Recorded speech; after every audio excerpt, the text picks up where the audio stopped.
3 ide penghasilan tambahan atau passive income. Assalamualaikum warahmatullahi wabarakatuh. Halo semuanya, saya Andi Setiawan BED. Kali ini kita akan membahas tentang bagaimana sih mendapatkan passive income atau penghasilan tambahan. Passive income tentu tidak akan membuat kita kaya mendadak dalam semalam, namun dapat membantu kita untuk menambah beberapa sumber pemasukan pribadi kita. Pendapatan pasif adalah uang yang kita peroleh tanpa perlu bekerja terus-menerus. Ini tidak terkait dengan pekerjaan tetap yang kita lakukan sehari-hari dan tidak memerlukan perhatian kita terus-menerus. Ini berarti lebih banyak kebebasan, fleksibilitas, dan uang yang masuk ke kantong pribadi kita. Mari kita bahas 3 ide passive income untuk menambah kekayaan pribadi kita. Pembahasan pertama, ada investasi reksadana. Investasi adalah kegiatan yang beresiko tentunya. Risiko penurunan atau bahkan kehilangan nilai bisa saja terjadi. Jika baru saja berinvestasi di reksadana, sangat disarankan untuk memulainya dengan nominal yang kecil. Kita bisa belajar dari sini. Mulai berinvestasi dari nominal kecil memberi kita banyak kelebihan. Karena jumlah uang yang diinvestasikan sedikit, risiko yang ditanggung juga rendah. Jadi meski terjadi penurunan atau kehilangan uang, semua itu masih berada dalam batas toleransi kita. Reksadana sendiri adalah banyak jenisnya, mulai dari reksadana pasar uang, pendapatan tetap, campuran, hingga reksadana saham. Setiap jenis reksadana memiliki tingkat resiko yang berbeda-beda. Pilihlah reksadana yang resikonya paling rendah. Di sini kita bisa memulainya dari reksadana pasar uang atau orientasi investasi menguntungkan tidak selalu berhubungan dengan return tahunan yang tinggi. Perlu diingat bahwa return tahunan pada dasarnya adalah angka rata-rata.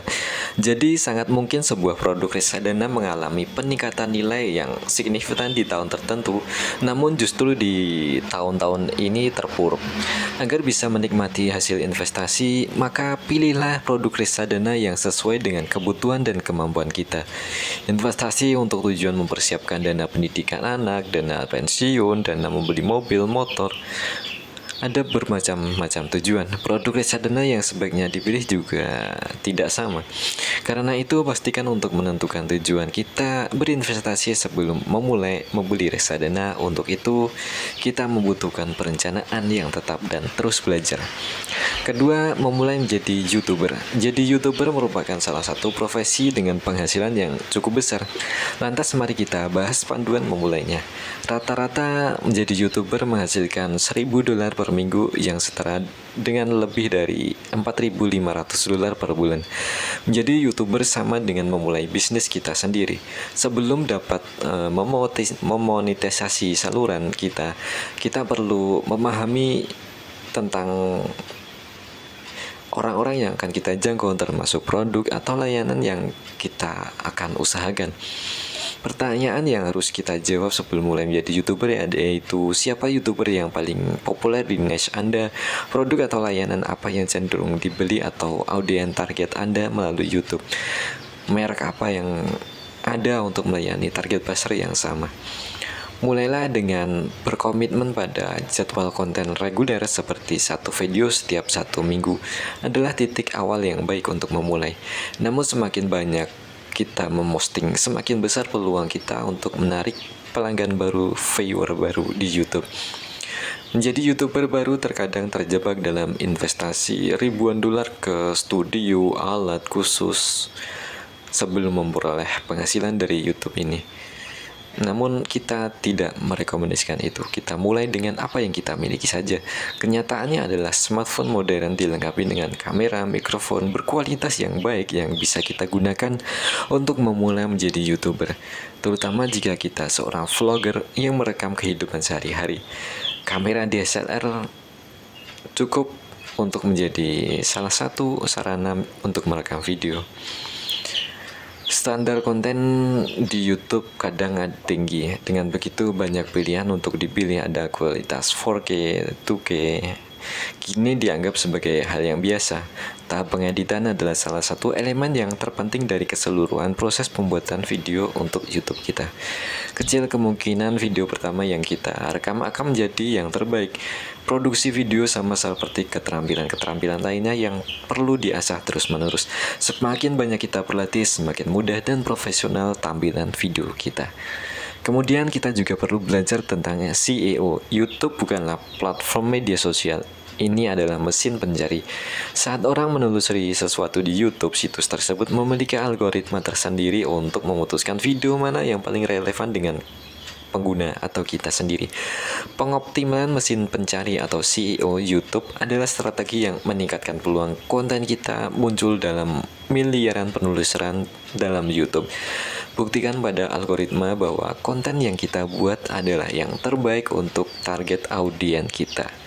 Seperti mengganti nama file video kita dengan kata kunci deskriptif, menambahkan kata kunci dalam judul dan deskripsi video kita, menggunakan hashtag-hashtag yang relevan dengan video-video kita, dan menetapkan kategori video yang kita buat. Apakah itu vlog, review barang, review smartphone, dan lain-lain. Ketiga, menjual barang buatan tangan untuk passive income. Tentukan niche kita, putuskan produk buatan tangan apa yang ingin kita jual dan apa yang membuatnya unik. Telitilah pasar untuk mengetahui jenis produk apa yang diminati dan mana yang sudah dijual. Produk buatan tangan ada berbagai macam, mulailah dengan produk yang sederhana yang banyak diminati seperti aksesoris, gantungan kunci, dan lain-lain. Kembangkan rencana bisnis. Rencana bisnis akan membantu kita menentukan tujuan target pasar, strategi pemasaran, rencana keuangan. Ini juga akan membantu kesuksesan dan mengamankan dana yang dihasilkan. Di saat ini banyak platform jual beli online seperti Tokopedia, Shopee, dan lain-lain. Produk yang kita hasilkan dari buatan tangan ini kita bisa jual di sana. Lantas langkah selanjutnya adalah membangun merek. Kembangkan citra merek yang kuat yang mencerminkan nilai-nilai kita, kualitas produk-produk kita yang kita hasilkan dari tangan kita sendiri. Ini termasuk pembuatan logo, situs web, kehadiran media sosial, dan bagaimana pengemasan yang terbaik. Kesimpulannya adalah, terima kasih telah mendengarkan sejauh ini. Mari kita mulai langkah awal membangun berbagai sumber penghasilan yang bisa kita usahakan seperti 3 contoh yang saya sebutkan tadi.